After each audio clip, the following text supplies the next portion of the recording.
of advice for the uninitiated. Next time you hit the slopes, look over to a fellow boarder and say, "Looks like some sick powder out there today, bro. Should make for some heavy shredding." You'll both do some air guitaring, smoke a bowl in some freezing hut, and then for sure you'll be carving that tasty gnar in no time. Heavy Shreddin' was released in 1990, and snowboarding must have been a really novel concept at the time. The description on the box sounds like it's really trying to sell you on this unbelievable new trend. Part skiing, part skateboarding, part surfing, it's snowboarding, the radical winter sport that's taken the country by storm.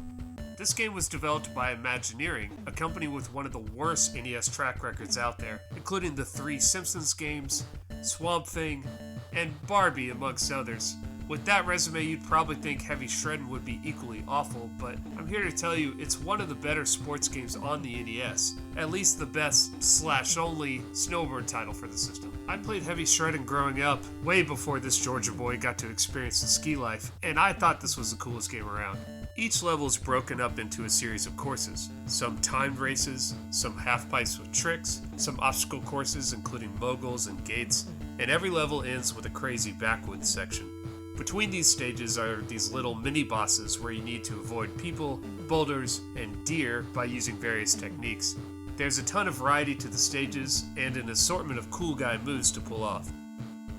You can duck, you can jump normally, or you can press one of the 4 directions on the D-pad and do a special trick. Throughout the game, you'll be asked to perform all these righteous moves at various times in order to advance. Personally, I find any excuse to use them every chance I get. I came here to shred, not sleep, y'all.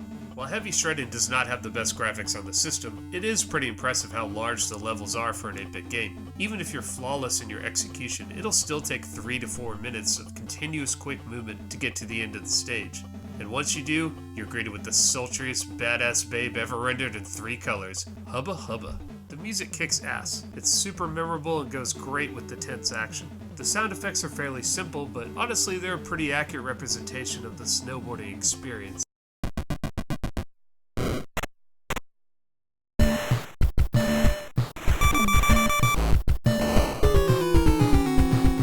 While the controls can be a little stiff, once you get used to them, the feeling of executing each move and just barely completing each race or jump is incredibly satisfying. The only downside to Heavy Shreddin', it's pretty tough. I didn't have much to do at age 10, so I was more than content to play that first level over and over and over again, painstakingly moving my way through the obstacles through trial and error. I have a feeling that I'm making this game look pretty easy, but trust me, it took years to get this good, and I still get tripped up by even the simplest obstacles. Even with that indomitable resolve, there are still sections in the game where I cannot get the timing right. Like here, for example.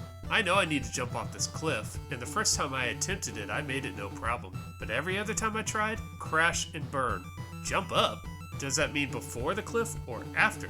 I've tried jumping wherever I can multiple times without success, and eventually just gave up. Like any true NES hard game, once you die 3 times, it's back to the start screen. No continues. Thankfully, there's a code where if you press left, A, B, and start, you'll not only begin with 99 lives, but you can also skip to any level. Neat. If you gave me a similar game today, 25 years after it was initially released, and asked me to have the patience to die repeatedly while accomplishing very little, I'm not sure I'd have it in me anymore. Alas, shredding is for the young. Nowadays, my friends, it's all about that light sleeping.